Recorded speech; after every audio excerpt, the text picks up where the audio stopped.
fine. Just, yeah. Just scared me for a second.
So once again, we're honored to have the great Doug Olson and the Medfield Jazz Band.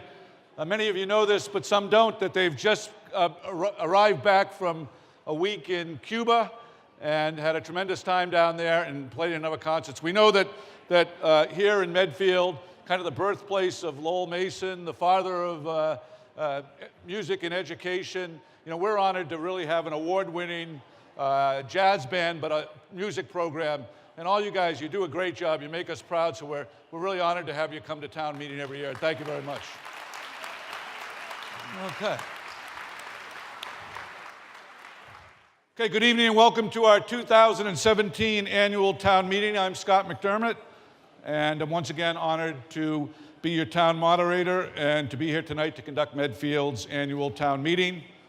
I thank you for being here as a member of Medfield's legislative body, making laws and determining budgets tonight. Thank you for being here to undertake the important and hard work of building a great community. And finally, thank you for being here to continue the heritage that goes back all the way to 1650 of the people, you know, right here on this land meeting every year to determine the important issues of the day. So thank you. I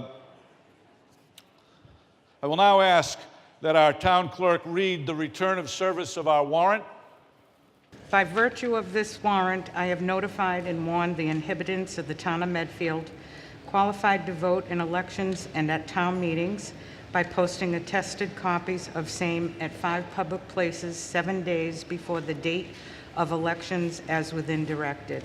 Constable Colby Roy, dated April 12, 2017. Thank you. I would now like to invite all of the veterans in attendance to please stand so we can acknowledge your service.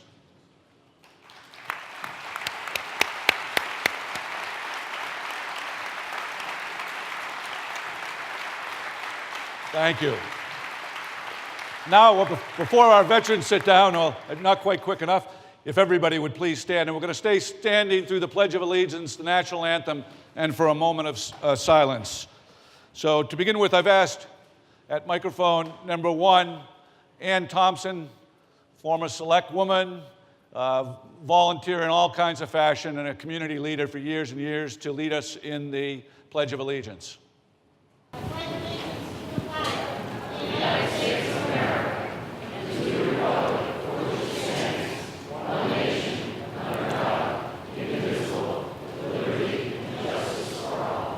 Thank you, Ann, and thanks for all that you've done for Medfield. Thanks very much. And tune into her TV show, Hot Television. Okay, please remain standing tonight to lead us in the singing of our national anthem. I'm very pleased to introduce Sonia Kramer, Emily Bendrimer, Marie Kimbrell, and Emily Rosenkrantz. These are Medfield students who are studying voice at Eva Kendrick's Voice Studio, and they are all members of her a cappella group called Trills and Chills. So, okay, ladies. Oh, say, can you see? Can you see by the dawn's early light what so proudly we hailed at the twilight's last gleaming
Great job. Please remain standing. See, it's worth the hefty price of admission just to hear the jazz band and to hear those ladies sing. But now, for a moment of silence, keeping with our tradition, out of appreciation and respect, I ask the town meeting to observe a brief moment in silence in memory of the following former employees and volunteers. Edward A. Odding, on the 350th Anniversary Committee from 1997 to 2001. Richard L. Reineman, Medfield Historical Commission from 1993 to 2001. Gail McMullen Currier, on the 350th Anniversary Committee in 1999 to 2001. James Wakely, member of the Economic Development Committee from 2013 to 2016. Marguerite Epic, Assistant Treasurer from 1989 to 1997. Anna Flauser, School Secretary for 28 years, who retired in 2010. Gary Frazier, he was a Highway Department employee for 58 years. Irene Hartling was an Assistant Assessor from 1988 to 2001. Anna Rossi was a school teacher in Medfield for 33 years. And Edward Barrett was the Town Treasurer from 1969 to 1989. So if we could just pause for a moment, and for all those folks and our friends and neighbors who passed away in the 12 months since our last town meeting, let's pause to remember.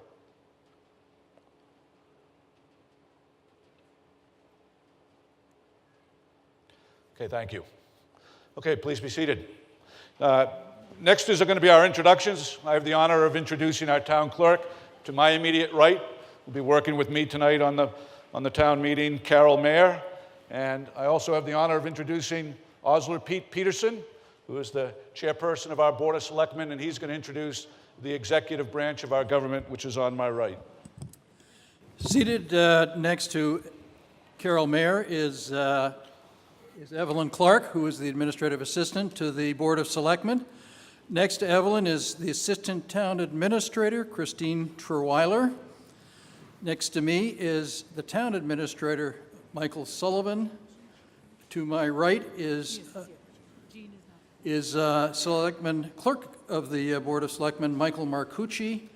To Mike's right is Gus Murby, Selectman, and to Gus's right is Mark Sorrell, Town Council. It's my friend and the chairperson of the Warrant Committee, Martha Fester. Thank you. And to my left is Jack Wolf, and then Rob Skloff. Beyond him, Barbara Gibbs, Tim Nugent, Tom Marie, Abby Marble, Sharon Tatro, and Nick Athanasiadis. Great. Thank you very much. At this time, I make the usual motion to permit non-voting participants to sit within the town meeting and to speak to the community as requested. We reserve a special visitors section of the meeting for this purpose. I would ask that Evelyn Clark, the Administrative Secretary to the Board of Selectmen, to read the names of our visitors. Jeffrey Marsden, Superintendent of Schools. Christine Trierweiler, Assistant Town Administrator. Mark Sorrell, Town Council. Joy Ricciuto, Town Accountant. Yvonne Remillard, Principal Assessor. John Naff, Building Commissioner. Sarah Raposa, Town Planner. Roberta Lynch, Council on Aging Director. Kristen Chin, Library Director. Kevin Ryder, Park and Recreation Director. Debbie Schuman, Personnel Board. Rachel Brown, Personnel Board. Consultants. On the stormwater articles, Michael Clark, PE from Design Consultants, Inc., and affordable housing articles, Courtney Starling, AICP, Community Opportunities Group. Thank you. Okay, I would move that these non-voting guests sitting within our visitors section be permitted to sit within the town meeting and to speak to the community as requested. All in favor, please say aye. Aye. Opposed? Welcome. Thank you for being here tonight. There's one person here tonight that does not need to sit in the visitor section. He grew up in Medfield, was educated in Medfield, and then went on to be our fire chief for over 28 years. I would like us to all thank Chief Kingsbury for 45 years of service to the town of Medfield.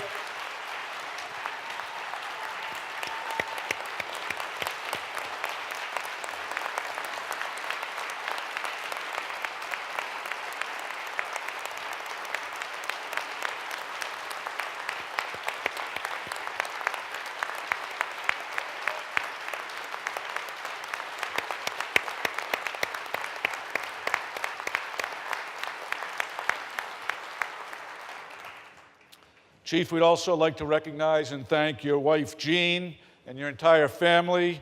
We all know the dedicated and selfless service of our firefighters always extends to the family, so please thank them and congratulate them as well. Thank you.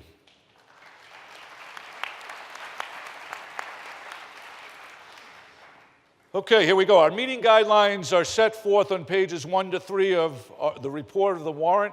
I'm going to dispense with the reading of the full set of the guidelines, but I want to make quick reference to a couple of provisions. On page 1, that goes to what we will be doing tonight. In order to address the articles in an expedient and well-ordered fashion, the warrant articles have been grouped into 8 cohorts for consideration and action together. These groupings include articles related to standard town business, town budgets, zoning and planning, the former state hospital, commercial sale of recreational marijuana, advanced life support, affordable housing, and certain independent articles. The articles that have been grouped together as standard town business will be called first.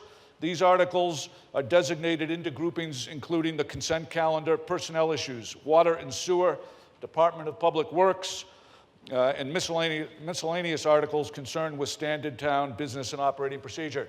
Like any organization or enterprise, or a corporation in our case, we need to do business, and we will start off by doing the business of the town with those articles. In terms of other guidelines, I just want to reference on page 2, each article of the warrant is, as each article of the warrant is presented, this is a reminder to those of you who have been here many times, the discussion and the vote are not on the article as printed in the warrant, but rather on the motion that is made on the floor, either by a member of our warrant committee or a positive motion from someone else. So the vote is on the motion and not on the article. There will be several motions tonight that do not precisely track the articles as printed in the warrant report, so to be aware of that. The moderator tonight, I will, be enforcing discretionary time limits on speakers.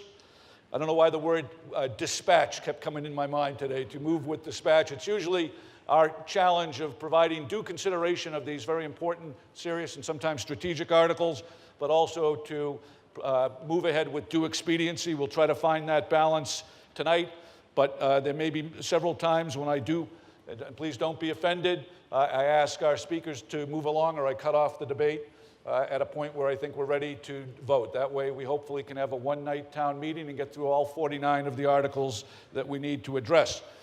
As required by our town charter and by our bylaws, I will conduct, if we get there, a first time check at 10:30 p.m.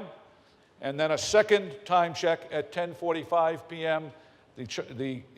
In my discretion, if the business of the town meeting cannot be finished within 30 minutes after that last time check, then we would need to call for the adjournment of the meeting. If we were to adjourn the meeting, it would take place in this gym tomorrow night at 7:30.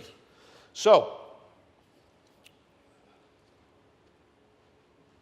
just looking to the report of the warrant, I want to direct your attention to prefatory remarks from the chairman of the warrant committee and a review of the town finances. There's a lot of great information there. It's a great way to learn more about the economic situation for the town, so please go there.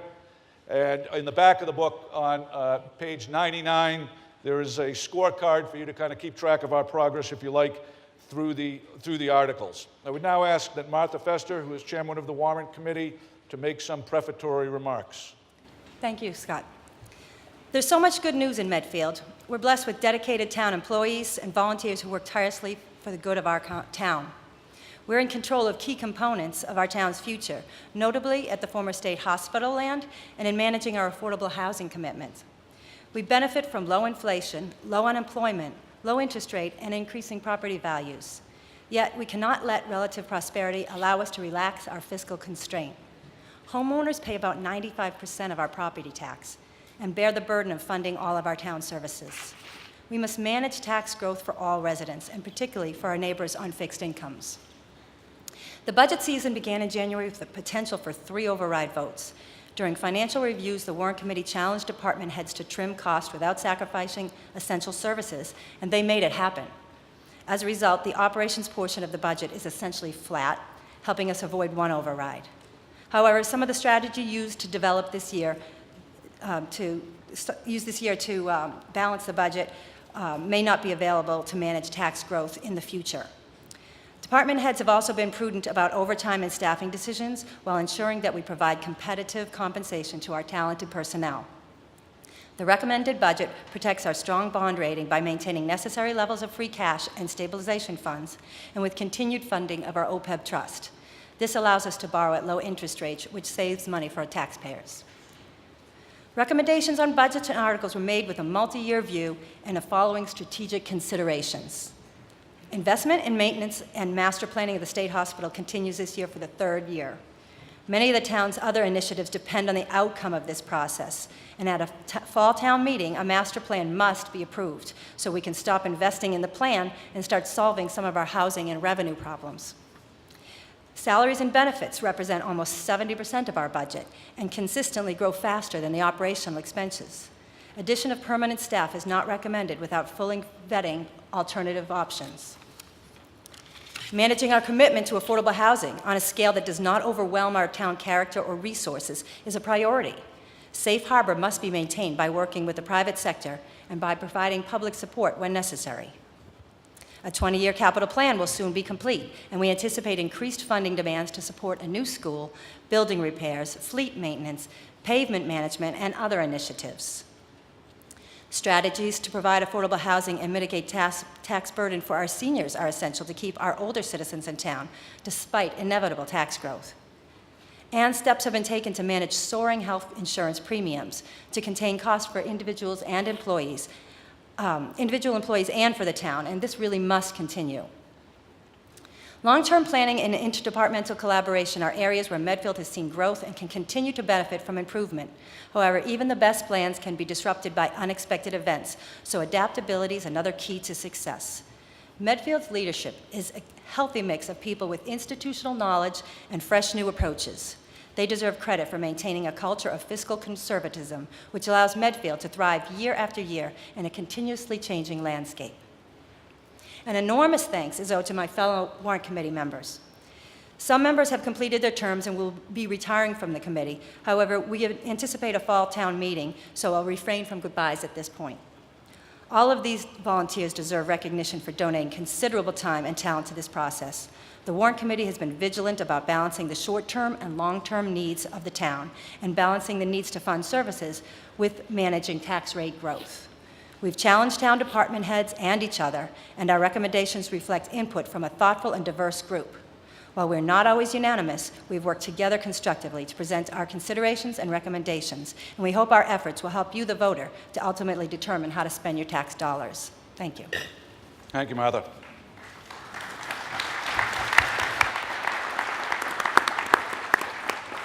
Now I'd ask our town administrator, Mike Sullivan, for some remarks. Sure. We have a lot to go through tonight, so I'll try to be brief.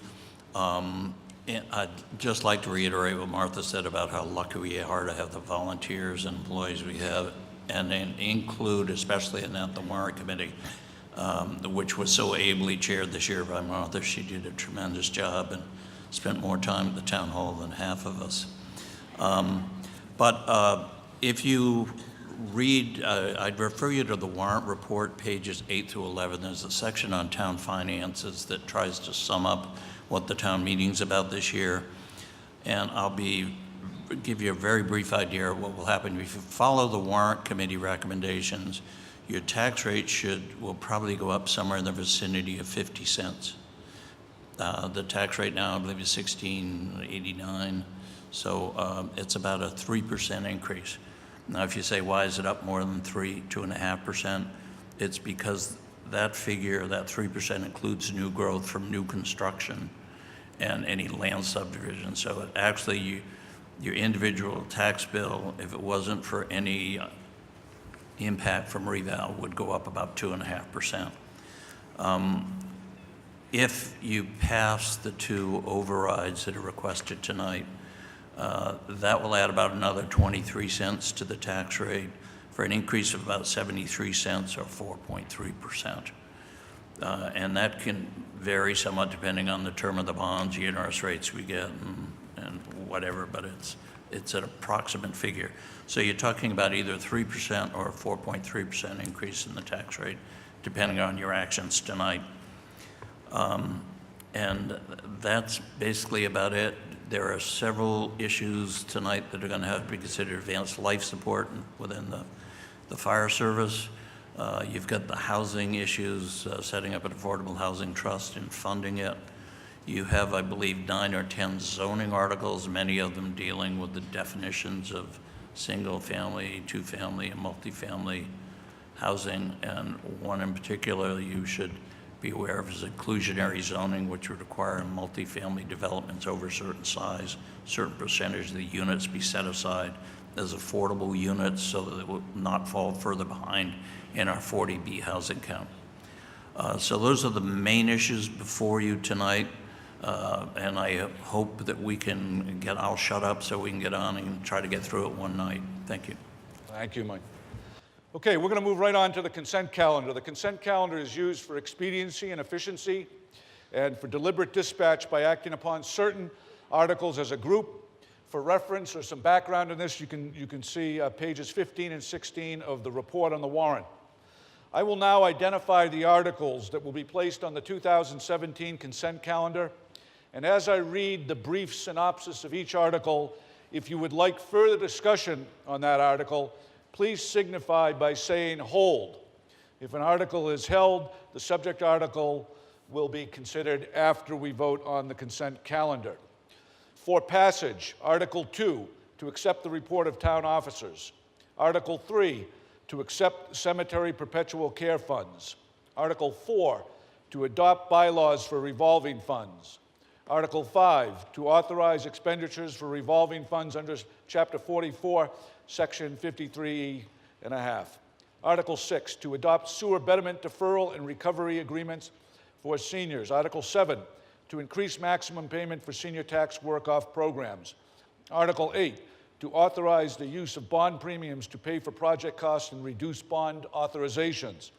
Article 28, for the transfer of funds from sewer betterments paid in advance to the Sewer Stabilization Fund. Article 31, accept a portion of Vinyl Road as a public right-of-way. Article 32, to accept a portion of Quarry Road and Eric Road as public ways. Eric Road Extension, right? Eric Road Extension as a public way. For dismissal, Article 10, an additional appropriation for fiscal year 17 reserves fund. Article 20, to report of the Senior Housing Study Committee and appropriate funds for wetlands delineation of land which may be suitable for such. Article 22, appropriate funds for Phase 2 downtown parking study. Article 23, appropriate $10,000 for repair and improvement at the Dwight Derby House. Article 24, to appropriate funds for design of the rail trail from Icehouse Road to Dover Town Line. I will now offer a motion that Articles 2, 3, 4, 5, 6, 7, 8, 28, 31, and 32 be passed as printed in the warrant, and that Articles 10, 20, 22, 23, and 24 be dismissed. This will take a 2/3 vote. Do I have a second? I have a second, so moved. All in favor, please say aye. Aye. Opposed? I declare that the motion carries unanimously. Okay, we're now going to move on to that part of our agenda that we're going to go through some standard town business items. We're going to begin with Article 9. Article 9 is an article to appropriate funds for a police department prior year unpaid bill. You can find it on page 25 of the warrant report. It was sponsored by the Chief of Police Office, and it does require a 4/5 majority in order to pass. And I would ask if we have a motion from the Warrant Committee from Nick Athanasiadis. Yes, we do. Article 9, move that $1,495 be appropriated for the purpose of paying a FY16 medical bill incurred by the Medfield Police Department, and that to meet said appropriation, $1,495 be raised on the FY18 tax levy. Okay, do you have a report? Okay, so medical bill for services rendered in FY16 was not received until after the close of that fiscal year. Since the books had already closed for the fiscal year, it is now necessary to appropriate an amount to provide for payment. This requires an 80% or 4/5 vote on the town meeting. The Warrant Committee recommends passage. Okay, is there any discussion? If there isn't, we'll put it to a vote. All in favor, please say aye. Opposed? I hear no opposition. I declare it passes by the 4/5 majority required. The next article will be Article 11. This is one of our two personnel items that we consider year over year. Article 11 fixes the salary of elected officials. You can find it on page 25 of the warrant report. Martha, do you have a motion? Move that Article 11, fixing the salary and compensation of elected officers, be voted as set out in the warrant. Okay. Lynn, do you have a report? The warrant committee recommends passage as set forth in the warrant. Any questions? Any questions about the moderator's salary? No, no, never are. Okay. This requires a simple majority vote. All in favor, please say aye. Aye. Opposed? Deem that the motion carries. The next article is Article 12. This is an article to amend the Personnel Administration Plan, classifications of positions and pay schedules. Can be found on page 26 of the warrant report, also offered by the Personnel Board and Warrant Committee. Sharon Tatro, do you have a motion? Move that the Personnel Administration Plan and classification of positions and pay schedule be voted as set out in the warrant to take effect as of July 1st, 2017. Do we have a report? Yes, the pay schedule listed in the warrant includes a 2% annual cost of living increase and some modifications to entry-level positions to reflect market conditions. The managerial schedule has been updated to ensure all exempt positions have been included. Police salary levels set by collective bargaining also reflect a 2% increase. The fire department collective bargaining is currently underway, and if resolved by town meeting, adjustments to the schedule may be made. The warrant committee recommends passage. Any questions? Discussion? If there are none, we'll put that to a vote. All in favor, please say aye. Aye. Opposed? Deem it carries unanimously. The next article is Article number 29. Article 29 can be found on page 56 of the warrant report. Article 29 is an article to appropriate $50,000 from the Ambulance Revolving Fund to reimburse the Stabilization Fund. And it was offered by the Town Administrator's Office, and we have a motion from Warrant Committee member Nick Athanasiadis. Article 29, move that the town appropriate $50,000 from the Ambulance Revolving Fund to the General Fund Stabilization Fund to reimburse that fund for a temporary loan from the said Stabilization Fund in FY17 to cover the purchase of a replacement ambulance for the Medfield Fire Department. And do you have a report? Yes, last year the fire department purchased a new ambulance. The town meeting appropriated $285,000, of which $215,000 was transferred from the Ambulance Revolving Fund and $7,000 was transferred from the General Fund Stabilization Fund. This latter amount was to be repaid to the Stabilization Fund as revenues in the Ambulance Revolving Fund permitted. This year, the amount to be put back in the Stabilization Fund is $50,000. The remaining $20,000 will be put back in the Stabilization Fund as soon as sufficient ambulance revolving funds are available. The Warrant Committee recommends passage. Okay, any questions or comments on Article 29? If there are none, we'll put it to a vote. All in favor, please say aye. Aye. Opposed? Declare it passes unanimously. Next article is Article 30. Article 30 is an article to appropriate $400,000 to the other post-employment benefits, our OPEB trust fund. It can be found on page 56 of your warrant report. It's an article that is offered by the town administrator, and Warrant Committee Chairperson Martha Festa has a motion. Move that the town appropriate $400,000 to the Other Post-Employment Benefits Trust Fund 81-001, said sum to be raised by transferring $41,299 from the FY17 County Retirement Contribution Budget, account 01-911-2, $7,154 from the Water Enterprise Fund, $33,400 from the Sewer Enterprise Fund, $200,000 from free cash, and by raising $118,147 on the FY18 tax levy for the purpose of setting aside monies to cover the unfunded retiree health insurance costs. Okay. Do you have a report? I do. OPEB stands for Other Post-Employment Benefits and includes health and life insurance for retirees. Due to a change in legislation a few years ago, we're now required to fund our future liability in addition to just paying our current retirees, or include the unfunded liability on our balance sheet. As in the past several years, we're setting aside $400,000, and for this purpose. We're doing more than most other towns, but at this rate, we won't close our OPEB unfunded gap anytime soon. However, the contribution helps manage the liability that we have to show on our balance sheet, and a high liability could make it cost more to borrow. The warrant committee recommends passage. Are there any questions or comments on our movement of funds to the OPEB trust? If there are none, we'll put it to a vote. All in favor, please say aye. Aye. Opposed? Declare it passes unanimously. Okay, we're now going to move on to some articles 33, 34, and 35 that were offered by our Board of Water and Sewer and by our Board of Selectmen, dealing with the important town function of providing us good and clean water. So Article 33 is an article to adopt a new water conservation bylaw. It can be found on page 58 of the warrant report. And Warrant Committee Member Tom Marie, do you have a motion?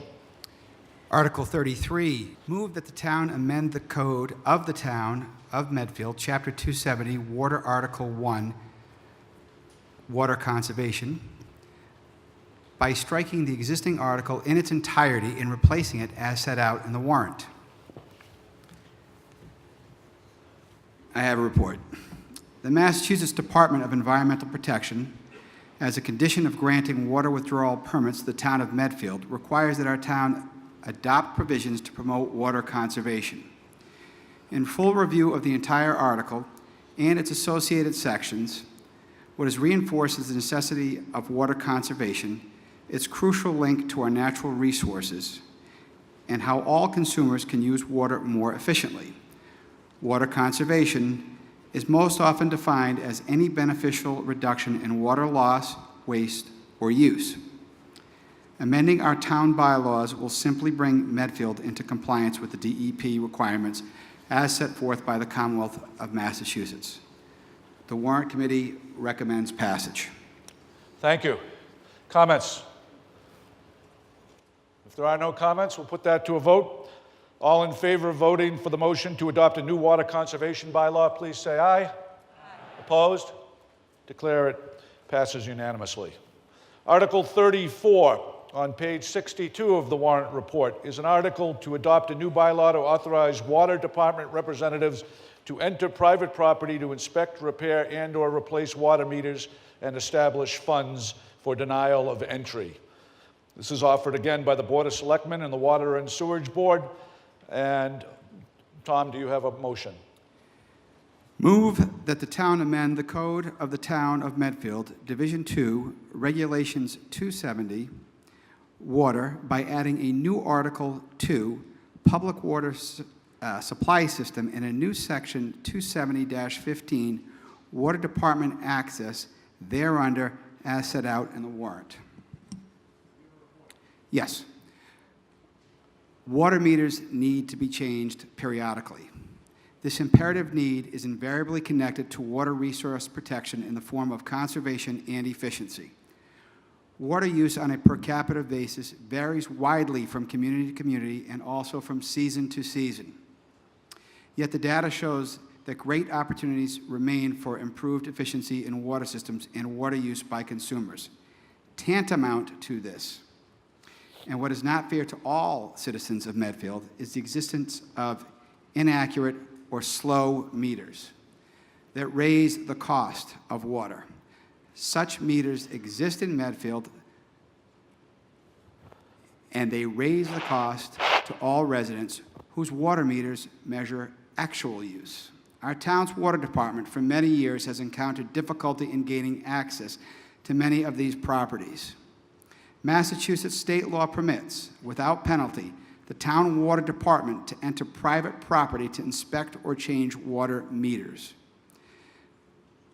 This new section or bylaw change will allow our water department, after giving sufficient notice, the opportunity to impose fines on property owners who refuse to grant access. The Warrant Committee recommends passage. Are there any questions on Article 34? Comments? If there are none, we'll put it to a vote. All in favor of adopting a new bylaw to authorize Water Department representatives to enter private property to inspect, repair, and/or replace water meters and establish funds for denial or entry, please say aye. Aye. Opposed? Declare it passes unanimously. The next article is Article number 35. Article 35 is an article to appropriate funds from the Water Enterprise Fund to continuing study and design of iron manganese treatment facility. You'll find this on page 62 of the warrant, again offered by the Board of Water and Sewer. And Tom, do you have another motion for us? Yes. Move that the town appropriate $275,000, said sum to be transferred from the Water Enterprise Fund, unreserved fund balance, for the purpose of hiring an engineering firm to conduct studies and/or design an iron manganese treatment facility, removal facility for wells 3, 4, and/or 5 of the town's water supply system. I have a report. Additional studies are, in fact, necessary relative to the foregoing conclusion for the removal of excess concentrations of iron and/or manganese in town wells 3, 4, and possibly 5. In order to precisely identify the many challenges presented with the eventual and costly construction of a new iron manganese treatment facility, the Board of Water and Sewerage is conscientiously requesting an additional $275,000. Kindly recall that our town, assigned to Article 35 of the 2016 annual town meeting, approved $150,000 for the initial study. Additionally, and of strong accountability, the Board of Water and Sewerage created a master plan roughly 5 years ago that included the requirement of this treatment facility. This master plan and resultant action items manifest in rate calculations and forecasting. The $275,000 being requested this year to be transferred from the Water Enterprise Fund will yield the evolving details relative to plant design, testing wells, water quality, sampling, piloting, analysis, permitting, approvals, etc. The Warrant Committee recommends passage. Is there any discussion on the motion to appropriate funds from the Water Enterprise Fund to continuing study and design of the iron manganese treatment facility? If there is not, we will put it to a vote. All in favor, please say aye. Opposed? I'll rule that it passes unanimously. The next article is Article number 36. Article 36 can be found on page 63 of the warrant report. This is an article offered by our Board of Selectmen. And Mr. Murray, another motion for us? Oh, yes. Move that the town authorize the Board of Selectmen to lease space to private wireless providers on the new town water tower on the site of the former state hospital property for the location of wireless facilities. Do you have a report? Indeed. Fortunately, our town is in a position to benefit from the opportunity to lease space at the existing and of our relatively new infrastructure asset, the water tower, at the formerly known Medfield State Hospital. The Board of Selectmen require approval of the town meeting attendees to enter into such lease. Presently, this is a relatively simple adjustment to the infrastructure as well as an easy revenue-producing opportunity. The RFP was issued several months ago with a single bid being submitted by Verizon. The bid price was and is $40,000 per year with a 2.5% annual increase. The Warrant Committee recommends passage. Are there any questions on Article 36, the article to authorize the selectmen to lease space on our new water tower for a wireless facility? If there isn't, then we'll put it to a vote. Question?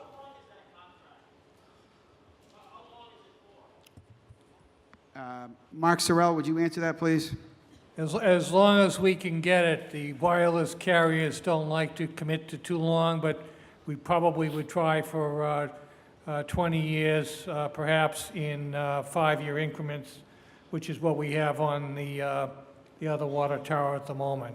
But the longer that we can get a wireless carrier to commit in one lease, the more it's in the town's interest, particularly with evolving technological changes.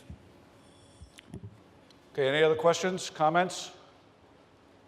If not, just as kind of a word of advising as we get into kind of maybe some of the articles that are going to be a little bit more suitable for more discussion, we'll make sure people approach the microphones. Good question, but as we go along, we can't have people from their seats or we'll lose control here. So Let's put that to a vote. Article 36, the article to authorize selectmen to lease space from the new water tower for wireless. All in favor, please say aye.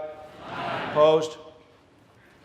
Passes unanimously. Okay, now we switch from water and sewer to public works for article number 37. Article number 37 is to amend the new stormwater management bylaw to bring the town into compliance with a 2003 EPA permit.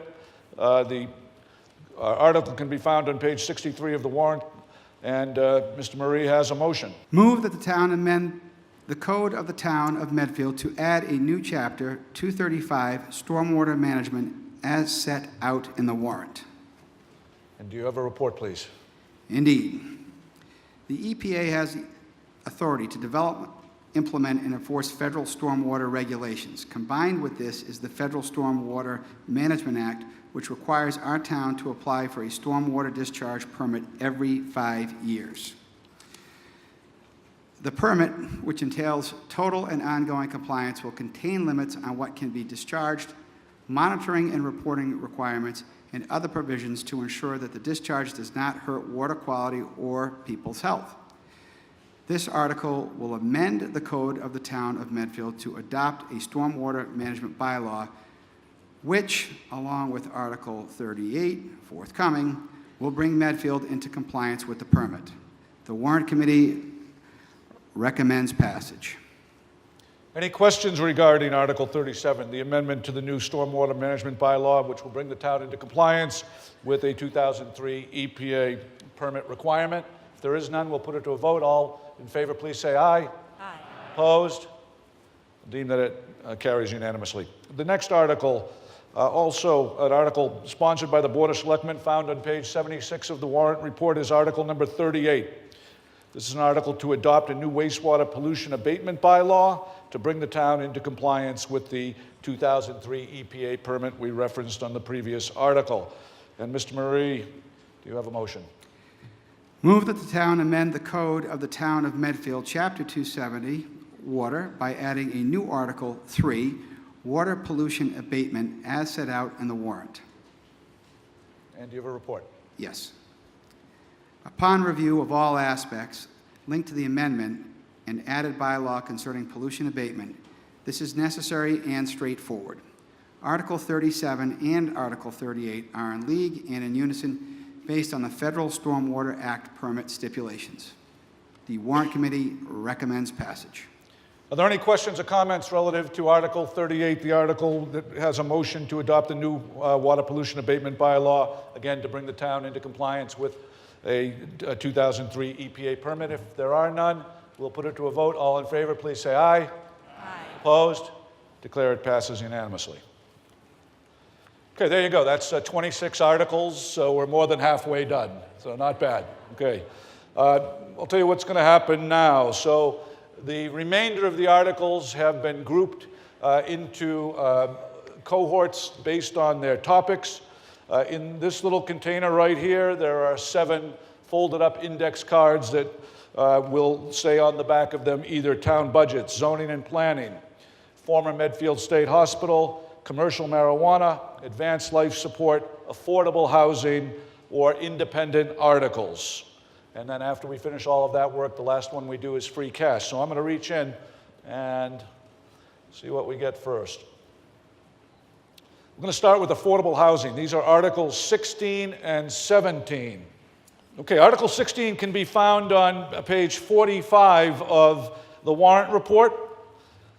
This is an article that was sponsored by the Board of Selectmen, an article to establish and create a bylaw for Medfield's Municipal Affordable Housing Trust. And Warrant Committee member Tim Nugent, do you have a motion? Article 16, move that the town accept Mass GL Chapter 44, Section 55C, and establish a Municipal Affordable Housing Trust Fund to be known as the Medfield Affordable Housing Trust Fund, and amend the code of the town of Medfield to add a new chapter, Chapter 15, Medfield Affordable Housing Trust Fund, to read as set forth in the warrant. The warrant committee recommends passage. And do you have a report, please? No. Okay. Okay, so are there questions and comments? Mr. Peterson. Thank you, Mr. Moderator. The Board of Selectmen recommends this article to the town. It basically creates a tool for the town to use to create affordable housing. We've had a recent scare about a unfriendly 40B, and this is a tool that will allow us to build affordable housing to try to enable us to get to our 10% affordable housing threshold. There was legislation in 2005 that made these sort of affordable housing trusts readily available to towns. And basically what it does is allow us to collect money for the purposes of affordable housing, to segregate those monies, and to use those monies for our own initiatives. Examples of that could be to support affordable housing by private developers. We recently, in the past year, had an opportunity to gain 4 or 5 affordable housing units in town by a nonprofit group that wanted to buy 2 Main Street to turn it into a group home, which would have given us credit for 4 affordable housing or 5 affordable housing units. They fell short of their purchase by about $100,000. If the town had had some money and we could have contributed some money, we might have been able to make a deal work that would have given us those 4 or 5 affordable housing units. It can also be used to rehab existing housing into affordable housing, increase affordability with any new projects, develop town lands, assist home buyers, and actually assist with repairs. Most of the monies for these sorts of trusts come from the Community Preservation Act, which we do not have as yet. It can also come from inclusionary zoning sorts of bylaws, which we're going to talk about later tonight, and from bonding, which we're also going to talk about tonight. Okay, other questions, comments regarding Article 16? Microphone number 2. And when you step to the microphone, please identify yourself, and thank you. Good evening, my name is Tony Sajori, 27 Long Meadow Road. I am chairman of the Medfield Senior Housing Study Committee, and in this role I rise to support Article 16, the establishment of the Affordable Housing Trust. Our committee's support is based on our ongoing study of senior demographics and incomes, home assessment values, and the results of a detailed survey of Medfield seniors. There are 5 main reasons why our committee supports this housing trust as a way to address the unmet housing needs of Medfield seniors. Number 1, of the 3,700 seniors 55 plus in Medfield, more than 1/3 have lived in town for over 40 years. 70% of the seniors want to stay in Medfield. They have deep roots in the community and are supporting social relationships. Over 56% expressed a desire to downsize in the next 5 years. Their overwhelming preference is for their next home would be a single-level home, condo, or apartment with price points between $300,000 and $450,000, which is currently unavailable in Medfield.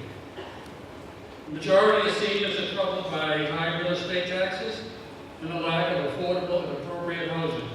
Our committee is encouraged by the results of the State Hospital Committee's recent open house in February, in which senior housing was the #1 need mentioned by Medfield residents.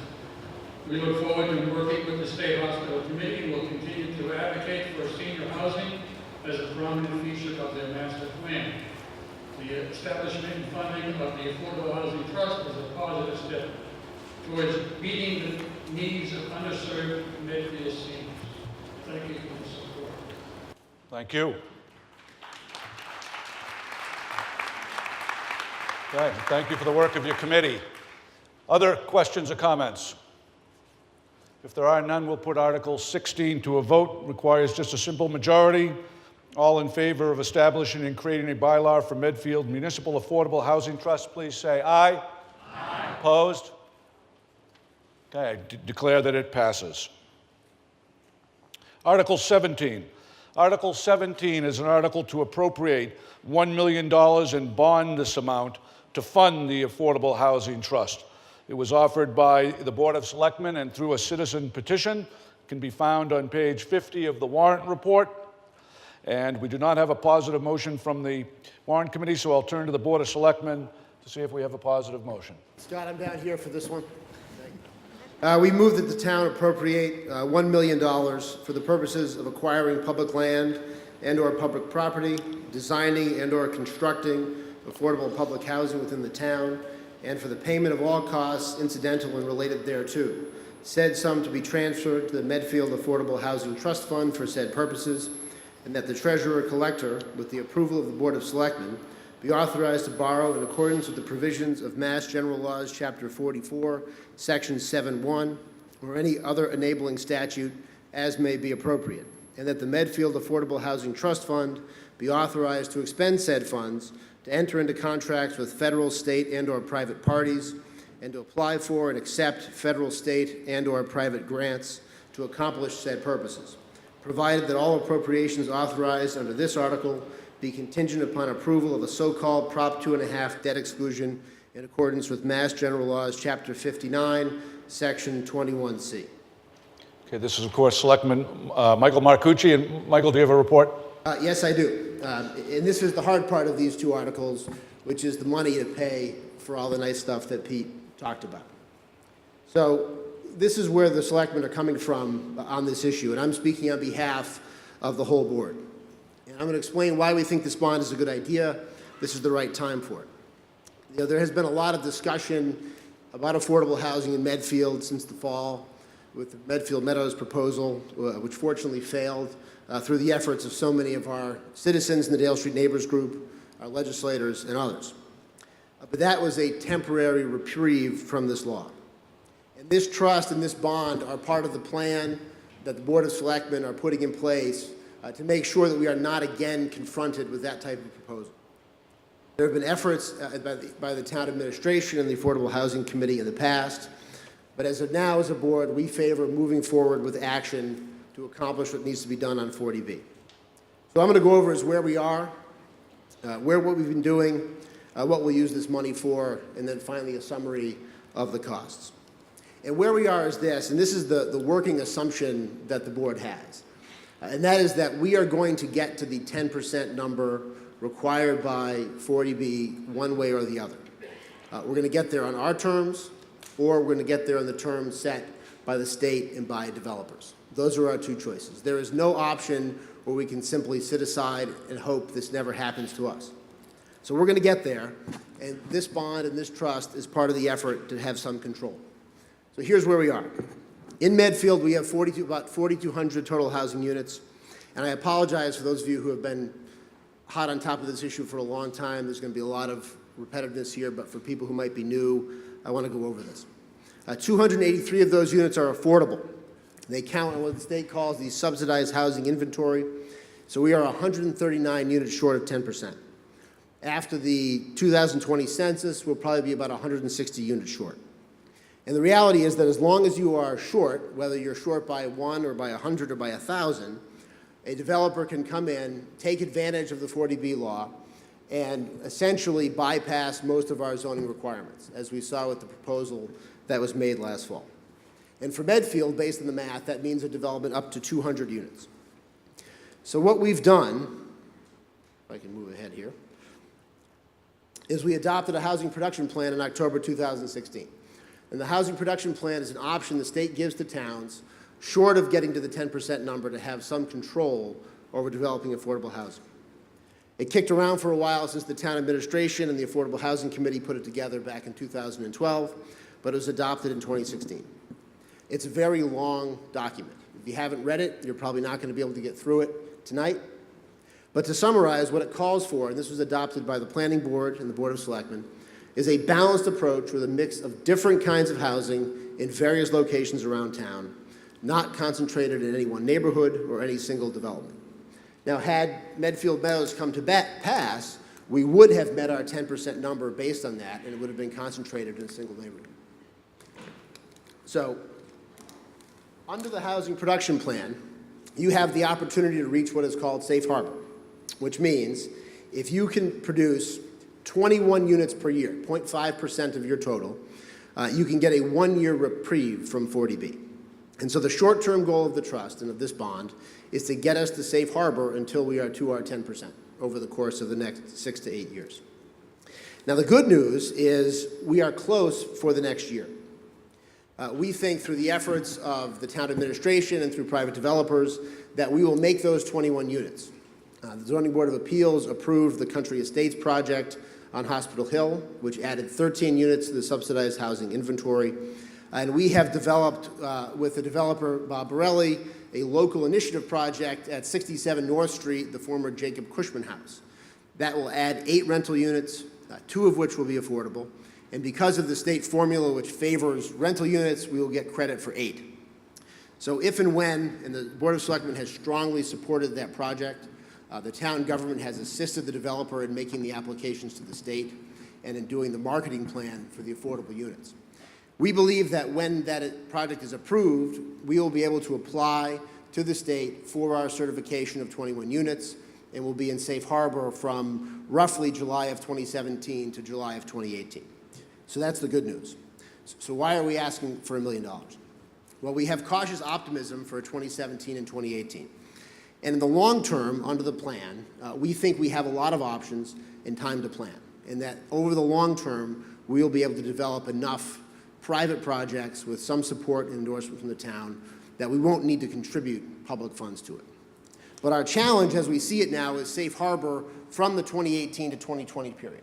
We do not have in our pipeline right now enough developments where we're confident without a boost from the town that we can get there. And we were a little bit lucky even with this initial year because the Country Estates project was already in process. And from the town's perspective, we negotiated 1 additional unit to get to 13. But we're politicians, so we take credit where we can. But the reality is that was already there. That was coming along as a unfriendly 40B project. So where will the money go? So we need money up front and now to move this process forward. So as an example, 67 North Street, we paid for the marketing plan. We provided assistance to the developer in making applications to the state. We can provide financial and technical assistance, direct contributions to development through grants or loans. Example, Pete Peterson mentioned the gap financing for a group home. As we were confronted with Medfield Meadows, we kind of took an all-of-the-above approach to getting the safe harbor for this first year and trying to find whatever developments we could find to support. And Pete did an enormous amount of work moving things forward with the possibility of a group home for adults with disabilities. But the reality was the real estate in Medfield was more expensive than in the other communities where that company was looking. And so with the funded Affordable Housing Trust, we would be able to make up the difference on that type of development. We've had one of those developments in town for a long time. It's presented no issues. It would also provide a great benefit to families in town who have adult children with disabilities, and I'm sure we'll be hearing from some of them after this. Also, to Tony Santori's point, one of the initial projects that this trust will be working on, if it has the resources to move it forward, is meeting that unmet need for senior housing. And we think we can do it in a way that advances the ball on our affordable housing numbers and provides a benefit to our seniors in town. And these are just a couple of pictures of examples of what other towns have done. I think rehabbing of historic properties for affordable housing is something that would be useful for Medfield. And in the long term, we can use these funds to provide planning and assistance for some of our longer term projects. Since the fall, there's been a lot of discussion about expansion of Tilden Village. The reality is there's not a ton of money from the state to do that. And so if we want to move that forward, we're going to need financial assistance from Medfield. We're going to have to be part of the catalyst of advancing the Tilden Village project. That money's not going to come from the state. That's not only a great way for us to meet our 10% number, potentially in enough time that it could apply towards that safe harbor, but also provides a benefit for the people of Medfield. So, the cost. We estimate that if we did a 10-year bond under this article, at 3% interest, the annual maximum cost to everybody would be $128,000 a year, roughly $30 per household, more or less depending on your valuation. And that's set against the cost of an unfriendly 40B project. And I can't tell you what that one would cost. No one could tell you what Medfield Meadows would have cost. I would bet good money it's more than $30 a year per household over 10 years. And so, and now Pete mentioned the Community Preservation Act. That is something that we likely will take up next year in Medfield. But even as compared to the Community Preservation Act, which is the usual method for funding these things, This is cheaper. So if we went with the lowest rate on the CPA, it would be $90 per household. Only 70% of the money could be used for affordable housing. And the reality is, even if we could adopt it this year, which we couldn't because there's no regular election until next year, we wouldn't have funds until 2020 or 2021, depending on the state's progress. So it does not help us with that safe harbor gap that we have between 2018 and 2020. So just to wrap up here and why we're up here advocating for this, I don't think any of us on the board loves the idea of more taxes or loves the idea of doing this, but there is no free lunch on this issue. Right? There is no option that is all upside and no downside, that is all benefit and no burden, that has no risk and everybody likes it. It's just not out there. If that option were there, every single town in Massachusetts would be compliant with 40B. You wouldn't hear about 40B developments. You wouldn't have developers coming in saying, you better let me build this or I will build a 40B. And so we have a choice between taking action and moving forward or waiting and seeing what the market produces for us, seeing what the market comes along. Maybe we'll get lucky, maybe we won't. But we prefer, on this kind of an issue and given the impact that this can have in the town, that we control this. And to control this, we need resources. And then unfortunately, the only place resources come from in a town like ours is from us. In local government, we have to be adults. We have to pay for the things we want. We have to see the world as it is and not as we want it to be. And so on behalf of the board, we recommend passing this article, and we appreciate the work that so many people have done. I had told Kevin Stoddard that I was going to give him credit. He was the first one who had this suggestion at one of the Medfield Meadows meetings last fall. Particularly if this is unsuccessful, you can see Kevin as well. No, but you should blame us. That's why we're up here. So anyway, we urge your support for this article. This amount of money is not a pleasant thing to be up here advocating for, but it's much better than the alternative. We ought to control our own destiny, and we ought not leave this issue in the hands of people who do not have our best interests at heart. So thank you. Okay, thank you.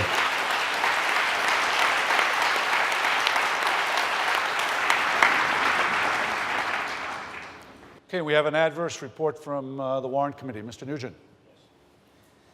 So as recommended in Article 16, the Warrant Committee is supportive of the establishment of the Affordable Housing Trust. It's a useful mechanism that the town will be able to utilize if required in order to assist in the avoidance of inappropriate and unfriendly 40B housing development. The Warrant Committee is also supportive of the funding of the Affordable Housing Trust, but does not support how it is currently proposed in the article. The establishment and funding of the Affordable Housing Trust has been communicated as a fail-safe measure for the avoidance of unfriendly 40B development. The town, however, has done an admirable job of working with local developers in order to achieve our current safe harbor status. As there will continue to be some risk whether the town chooses to fund the trust or not, it's important to approach the funding of the trust with proper guidance. The Board of Selectmen will be required to appoint qualified individuals to serve on the Board of Trustees. Once appointed, the trustees will be charged with the development of a business plan that would work in concert with the town's housing production plan. Additionally, the trustees would have complete discretion of the use of the funding, and the town would have no say in how that is spent. It is proposed that we will hold a special town meeting this fall to approve a master plan for Medfield State Hospital. The Warrant Committee feels that one of the key attractors of the Affordable Housing Trust is the logistical and financial synergies with the Medfield State Hospital. As noted in the public open house survey, the #1 response for the use of our tax dollars to be spent at Medfield State Hospital was toward affordable housing. Approximately 80 communities in Massachusetts have an affordable housing trust. Funding of the trust happens in a variety of ways. Medfield would be the very first in the state to immediately fund a trust on day one with the issuance of a bond. With the lack of an appointed board, an undetermined business plan, and the arbitrary sum of $1 million, the Warrant Committee recommends dismissal of Article 17. Okay, do we have other comments from the stage? If there are none, we'll go to the microphones. Anybody who wants to speak in favor of this article, if you would go please to microphone number 1. And if you would like to speak in opposition, please go to microphone number 2. Kevin Stoddard, 6 Baker Road, Medfield.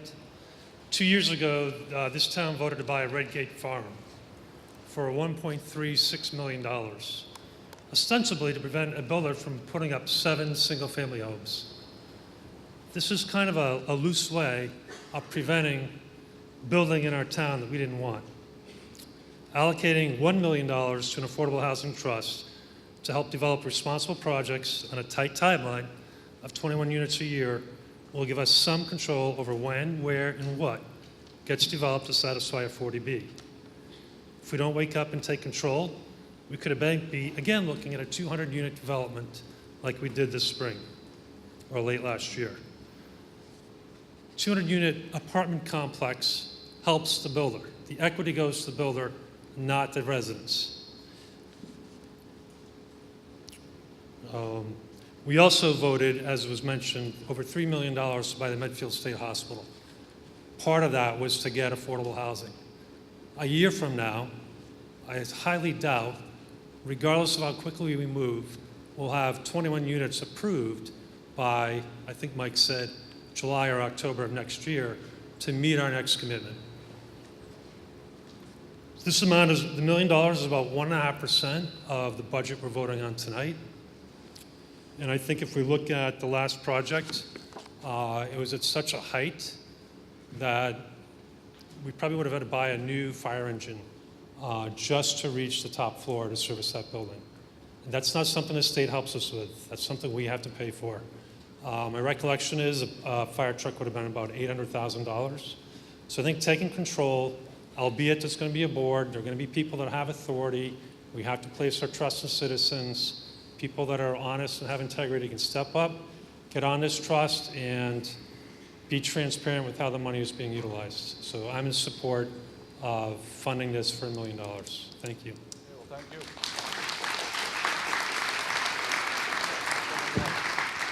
Hi, my name is Suzanne Sino. I am from 358 Main Street. I'm a 27-year resident of Medfield. I founded a citizen advocacy group called the Medfield Inclusion Project. We're a grassroots team of residents advocating for inclusive jobs, for recreational opportunities, and for housing for individuals with intellectual and developmental disabilities. Medfield, you've really championed inclusive schools. You've had great Best Buddies programs. You host Special Olympics and the Miss Amazing pageant. Let's continue, please, to show these individuals and their families that they are not forgotten once they graduate high school. I've spent 1.5 years researching group home development in this town, and the journey has I've learned such a great deal in that journey, and mostly I've learned about affordable housing. It is extremely challenging and very complicated topic. This warrant article was the brainchild, actually, of our group, and we really, truly appreciate the support of the selectmen. In October of 2016, there was a big town outcry over this proposed Mega 40B, and I think that was the realization we all had, that we're exposed to this unfriendly 40B because we had not adopted or passed any of these strategies that the state offered us, and we had not made any progress toward our 10% goal in quite a few years. So we came together as a town then like never before. We finalized the housing production plan very quickly. We developed 21 units, and now we have safe harbor for 1 year. The housing production plan is a blueprint to our future. It's a housing consistent with the town's character and housing that helps meet the needs of our local citizens. It is not a private developer's goal or idea. It is the voice of our people. Unfortunately, the implementation of a housing production plan comes with a price: higher taxes. These projects need subsidies. In reality, they'll benefit all our citizens. So, first, to the seniors here, the housing production plan really has your back. We want you to grow old here. We don't want you to move to Norfolk. We can develop small, affordable ownership units and rental units. We can subsidize those on fixed incomes. There's a lot of things the Affordable Housing Trust can do for you, and I think they should be committed to you. People with disabilities, those of you here, should welcome supported group homes. The families that are here have been part of this community. Group homes have a bonus of counting all beds for affordable housing. Town employees, we want you to stay here. You're the fabric of our town. And to all of you who maybe don't have a stake in this, if you're Gen Xers and baby boomers, the Affordable Housing Trust will help you to, the schools will not become more overcrowded because we're going to focus on things like seniors. They're important. Let's keep Medfield a bucolic and inclusive town. Lastly, 80 communities in our town have affordable housing trusts, but they have funding mechanisms. We do not have any, and it will take years to develop funding mechanisms, and the state hospital is not ready for development yet. So we don't have a choice. We dodged a bullet once, and we cannot let developers decide what this town's future is. It's time, yes, as you said, it's time to be a visionary and not be reactionary. It's time to vote yes for the Affordable Housing Trust funding and to take control. Thank you very much.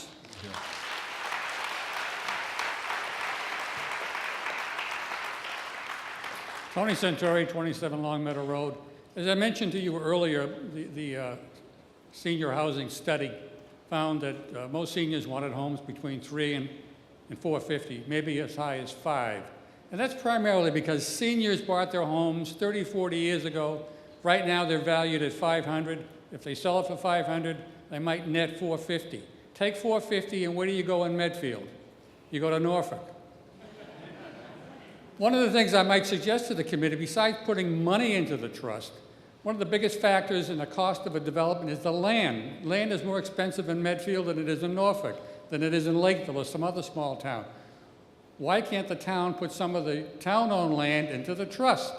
So when a project comes up, you can say, okay, to a developer, this land is available. You normally would pay $1 million. We're going to let you have it for less, but you're going to build this kind of a house with this kind of a selling point, price point, and make housing work for seniors. Thank you. Okay, thank you. Okay, final comments. Speaking against? Actually, I want my Question? David Berg, 154 Grand Street. David. I want microphone 3 to ask a question. I'm not against. I understand you need $1 million at the park. You want $1 million to start it so it has money in the fund. But going forward, is it self-supporting? I know somewhere in Article 16 it said that you can accept grants. But how does the money come in other than borrowing? And approximately how long do you expect that $1 million to last under normal situation? Sure. Well, the truthful answer is we don't know exactly the answer to those questions. I think in the long, our hope is this will be the only time we will have to fund this with tax dollars. That there are other ways of funding it. The town is likely to be in the position of disposing of land over the next several years. Proceeds from that could be contributed by vote of a town meeting. The money would have to be voted by a town meeting to the trust in the future. If the trust invests in certain developments, it could get money back from buying land and then reselling it. So our hope is that we're not going to have to do much beyond this $1 million in tax dollars. We can't promise that. You know, one of the things that we did after moving on this last fall was retain the Community Opportunities Group to advise us and kind of lead our efforts and kind of navigate all the various rules and programs, and they're going to help us with that. So ideally, this will be the only time, but I can't promise that. And then to the question of the composition of the board will include at least one member of the Board of Selectmen.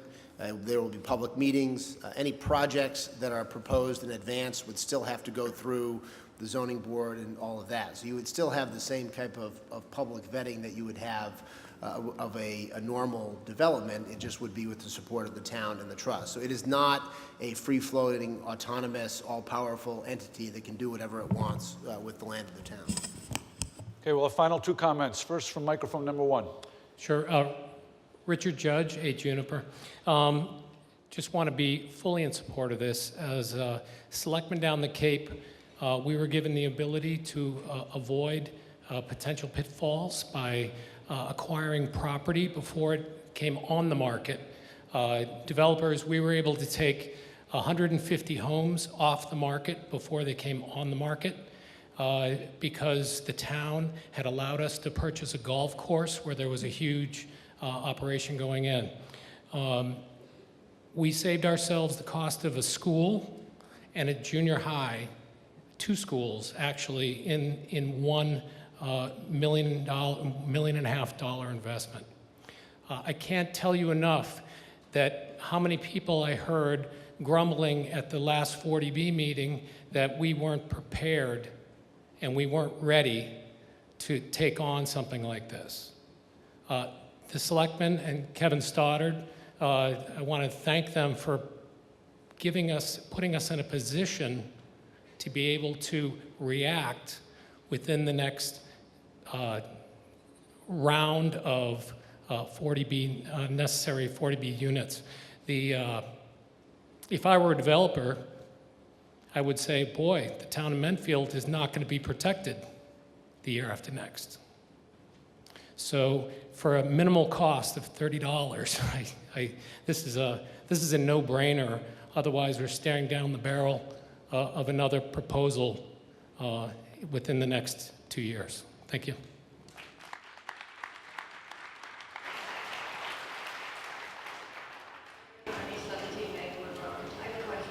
Question.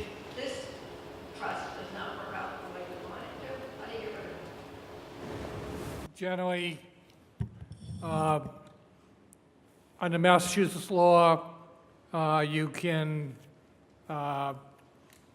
terminate statutory acceptance the same way as acceptance, which is, in this case, by vote at town meeting, and you simply let it wrap up its affairs. So, or alternatively, you simply don't fund it, it just sits there and acts kind of like an affordable housing committee or something like that. So if it has no money, it really is beside the point. Its principal advantage is that it can hold funds and do financial type things.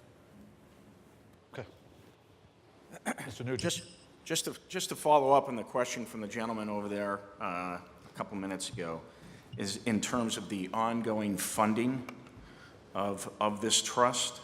You know, again, it would be unprecedented that our community would fund this day one. You know, of the 80 communities in Massachusetts that have an affordable housing trust, no one's ever funded it day one with the issuance of a bond. And ordinarily, the ongoing funding of an affordable housing trust is done via a Community Preservation Act, a CPA, which is effectively a tax, okay? So, you know, it's generally a tax between 1% and 3% to the residents of the town. So the value of the CPA is that we do get matching funds from the state for a CPA, but that's something that about 6-7 years ago, this town, it was brought up to vote, and this town neglected to pass that, okay? We did not approve a CPA. So all we're saying is that, you know, with the coordinated effort of what's going to happen with the Medfield State Hospital, it would make more sense to financially and logistically, you know, coordinate this better.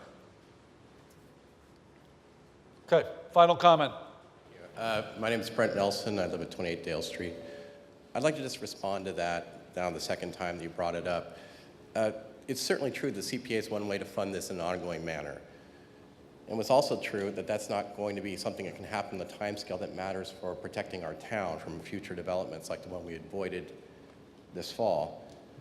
Another way to do it, of course, is to change the inclusionary zoning, which is not the thing we'll be voting on tonight, but we could in the future, once we adopt inclusionary zoning, amend it at future meetings so that, for example, developers could, instead of building that extra affordable unit, pay into the fund. Many municipalities do that. There are options that we have as a town to think about this on a time scale that works for us. It's not something we want to be deciding tonight, how we're going to fund this in perpetuity. But one thing we can't do is wait any longer to get this thing moving.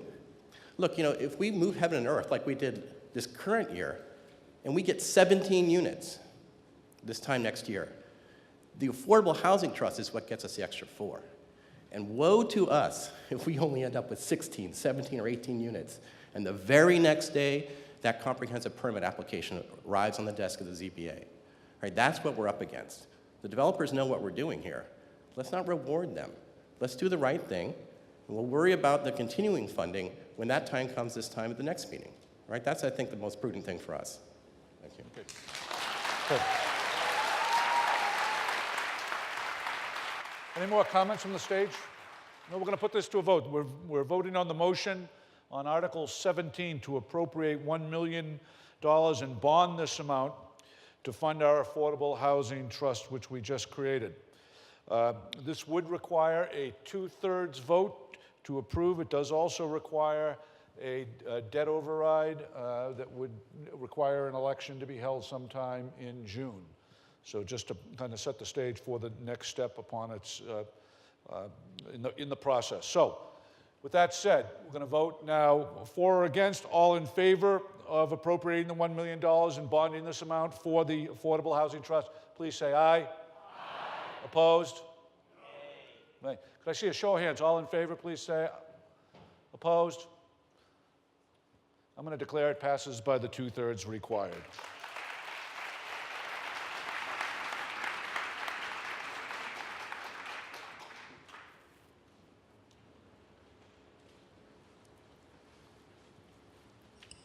Okay, our next cohort of articles are what are called the independent articles.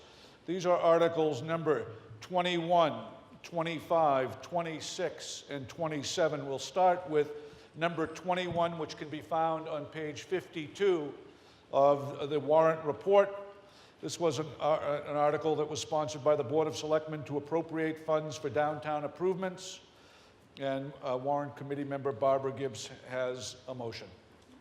Move that the town appropriate $15,000, said sum to be raised on the fiscal year 18 tax levy for the purpose of making improvements to the downtown, said sum to be expended under the direction of the Board of Selectmen.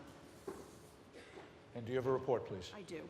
3 years ago, town meeting voted to appropriate a 0.75% local meals tax to be added to the state meals tax. This generates about $130,000 a year in revenues. Most of this is used to offset the property tax as promised. However, a small portion is set aside for improvements to the downtown, which is where most of that revenue is generated. The fiscal year 17 funds were used to provide for the maintenance of the Straw Hat Park and for the maintenance and/or reservations of the Dwight Derby House. This year, another $15,000 is recommended to be set aside for downtown improvements to be determined by the Board of Selectmen. The Warrant Committee recommends passage of this article. Okay, are there questions or comments? If there are none, we'll put Article number 21 to a vote. Article 21 is a motion. We have a motion to appropriate funds for the downtown improvements in the amount of $15,000. All in favor, please say aye. Aye. Opposed? Declare that it passes. Next article is Article number 25. Article number 25 is an article to appropriate funds to purchase and install streetlights. This was offered by the Medfield Energy Committee, sponsored by the Medfield Energy Committee, and can be found on page 54 of your warrant report. And Warrant Committee Chairperson Martha Festa has a motion. Move that the town appropriate $67,626, said sum to be raised on the FY18 tax levy to purchase the existing streetlights, brackets, and other associated fixtures and equipment located in the public ways of the town from Boston Edison and/or Eversource, or their successor entities, and to pay for the purchase and installation of LED streetlights, said lights, brackets, and other associated fixtures and equipment to be owned and maintained by the town of Medfield, and further, to authorize the Board of Selectmen to enter into contract or contracts and to accept grants, loans, or gifts from private contractors, state, federal, and/or private parties to accomplish said purpose and to effectuate the transfer of ownership. Okay, do you have a report, please? Yes, I do. The majority of the Warrant Committee feels this is the right time to take advantage of recent advances in LED technology, the dwindling green energy initiatives and grant money, and improved energy cost savings. The net $67,626 investment in conversion to LED and the projected savings result in an adjusted payback on this investment of 2.7 years, including the consideration of full LED replacement in 15 years.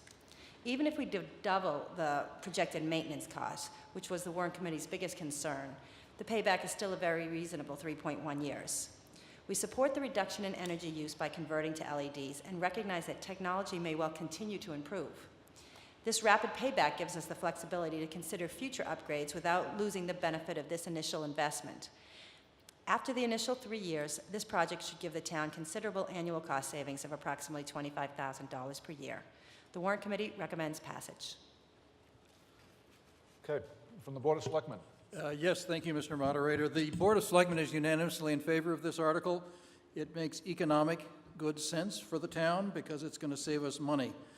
The 3-year payback on the costs, even factoring in the new purchase to replace the LED fixtures that we buy after 15 years or so, at the end of their useful life, it's just so clear that we're going to make money on this. It's also a good time to do it because the Department of Energy Resources has a grant for us that makes it cheaper for us to do. So we're going to save money. Okay, and Mr. Sullivan. Since I seem to be so outnumbered on this article, I'll be brief, but as if I can paraphrase the old line, beware of legislators bearing gifts. Sometimes when they throw a bit of grant money out to get you to do something, you have to look down the road and say, is it really worth it in the long run? Now, I am very supportive of the Energy Committee. I think they've done a tremendous job over the years. I am very supportive of converting our street lights to LED. My concern is, do we want the town to assume responsibility for maintenance of street lights for a relatively modest savings? At the current time, the town does not employ an electrician. Any work on street lights has to be done by an electrician certified for high voltage engineering. The town does not have a cherry picker sufficient to go up and do these. Now, we are going to use a private contractor to do the maintenance. My concern is we already have Eversource that has the equipment, they have the cherry pickers, they have the crews, and the maintenance contract is to have them available when you have an accident, a blizzard or storm, there are trees down. It will be the town's responsibility to coordinate with the utilities to replace that light.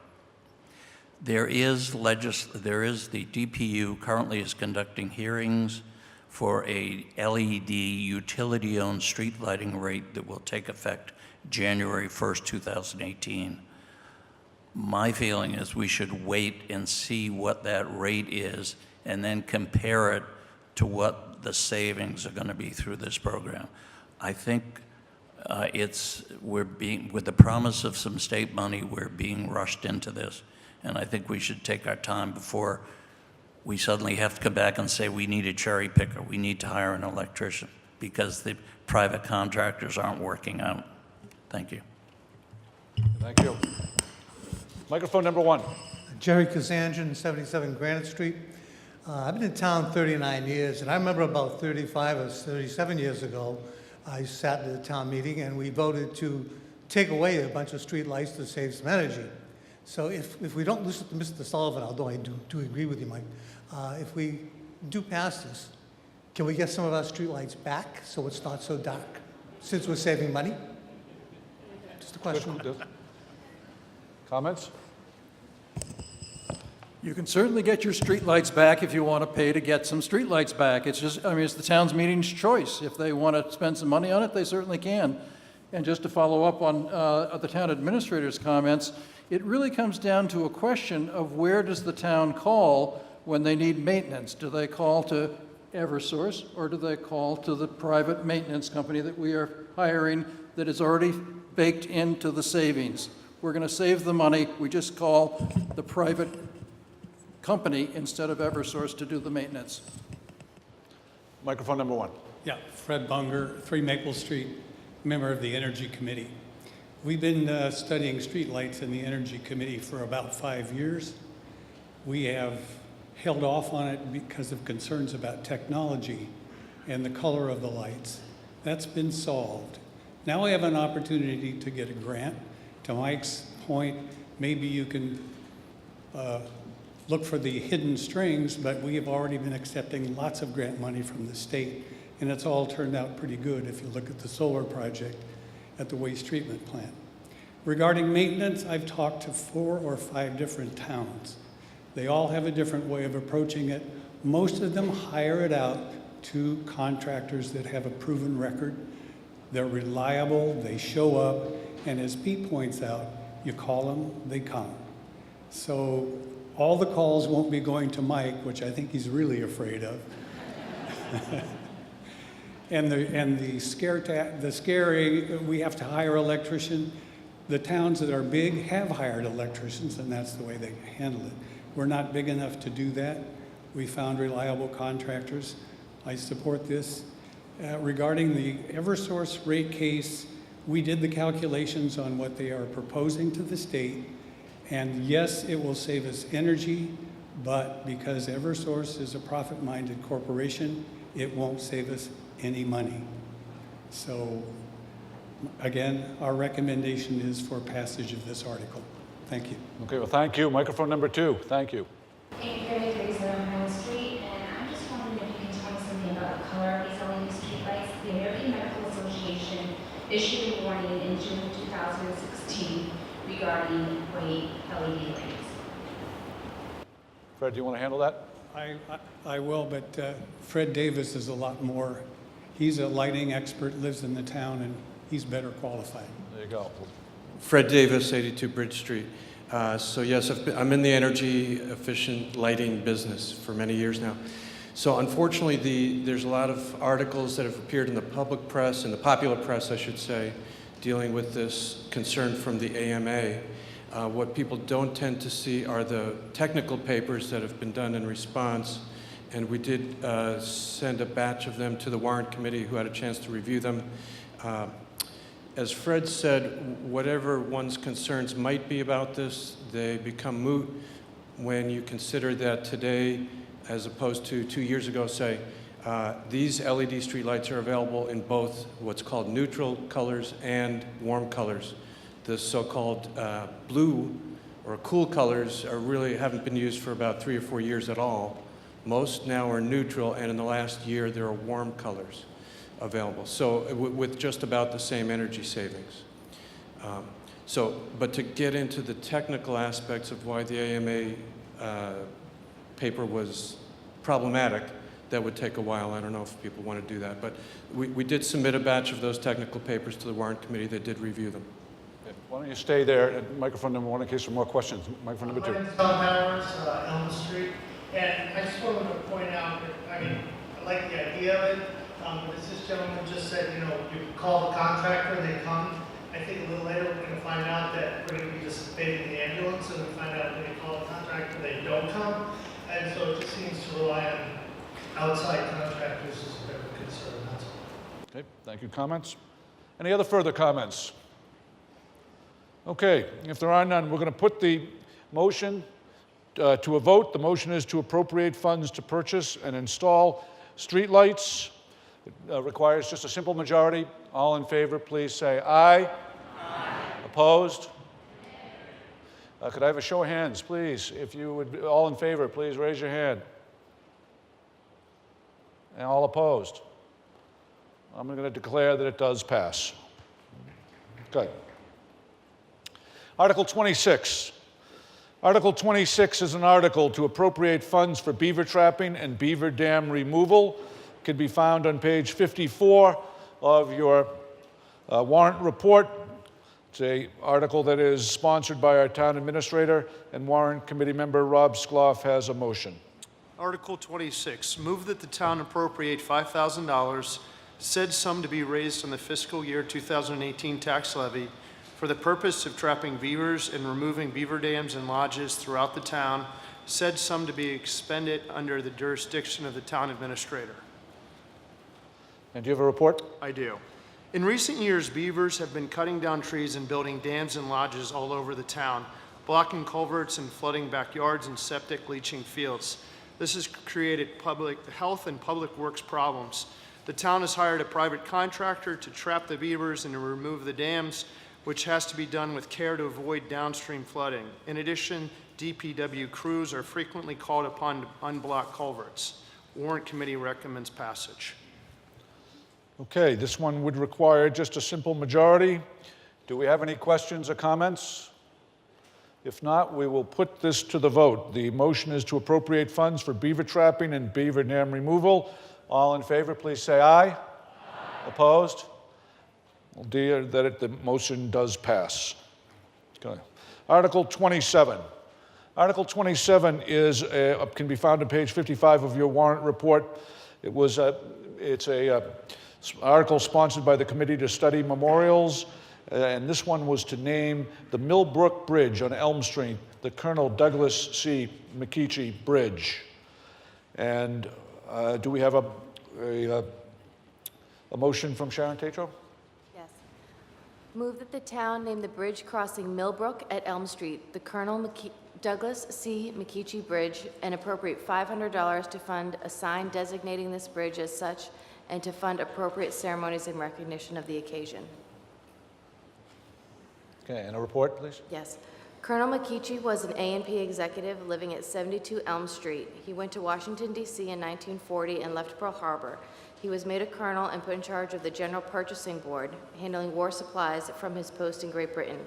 In 1943, he was lost at sea when the C-87 Liberator Express he was a passenger on went down some 800 miles off the Brazilian coast.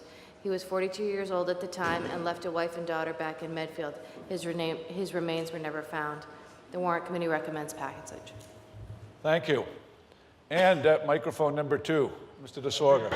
Richard DeSorga, 13 Lawrence Circle. Just a little more details on that, Mr. Moderator. The Committee to Study Memorials has worked hard to try to memorialize through street namings, honor squares, parks, etc. those from Medfield who gave the ultimate sacrifice for their country during the time of war. We've been successful in such namings of 22 Medfield veterans who have given their lives. 10 from Medfield have given their lives during World War II. To date, we've been able to memorialize 9 of those servicemen. Through this article, we'll be able to complete the World War II list with the name of the unnamed bridge on Elm Street over Millbrook after Colonel McKeechee. As was mentioned, Colonel McKeechee moved to 72 Elm Street across from the bridge on Millbrook after being named Vice President of Purchasing the A&P Company. In 1940, he was named Deputy Director of the Water Production Board. After the attack on Pearl Harbor, he was made Colonel and was put in charge of General Purchasing Board to handle all the war supplies. He was sent to Great Britain to fill this position. And as you know, the shortest distance over water between the Western Hemisphere and Europe or Africa is actually between Brazil and the West African coast. And so on January the 17th, 1943, Colonel McKeechee boarded a C-87 Liberator Express for a flight to Brazil with 12 U.S. military personnel and 13 Royal Air Force personnel. They left Brazil for the African coast. McKeechee's plane was reported missing on January the 20th, 1943, having gone down about 800 miles off the Brazilian coast. On February the 5th, a life raft was found on a beach in Brazil.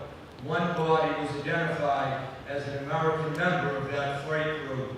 Also found were American Express traveler's checks bearing the signature of Colonel McKeechee and one insignia of rank of Colonel USA. 6 life jackets were found indicating that the raft originally had 6 occupants. Apparently, as each survivor died, the remaining survivors buried them at sea until there was no one to bury the last survivor. Hunger and thirst were assumed would be the cause of death, as there was no means to collect rainwater. Attempts to catch fish were made by using a colonel's eagle insignia as a hook.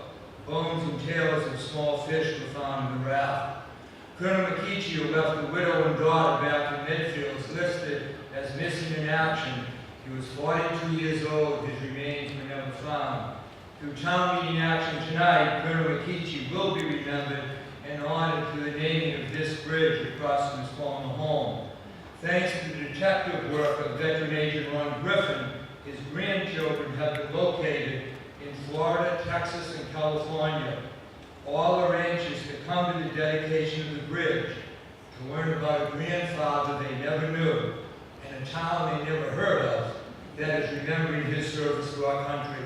So I urge unanimous consent to this article and the appropriation of $500 for signage and the dedication. Thank you. Thank you.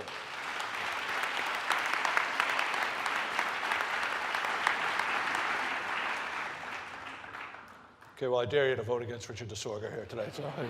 So, all in favor of the naming of the bridge as Richard just presented, please say aye. Aye. Opposed? I'll declare it passes unanimously. And a final comment, I just want to, Richard, if we could recognize you another time. You know, great teaching, active citizenship, huge community contributor for a long, long time, selectman twice, our town historian.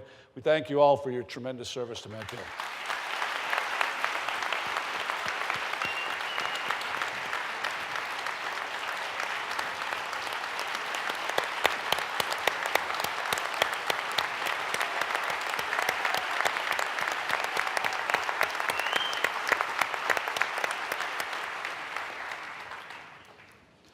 He'll be back when we name a bridge or a park after him someday. I hope it won't be too long, so. Just wonder who will give the speech. Okay. That concludes our discussion of these independent articles. I'll reach to our lottery for our next cohort of articles. The next article that we're going to consider is Advanced Life Support, Article 15.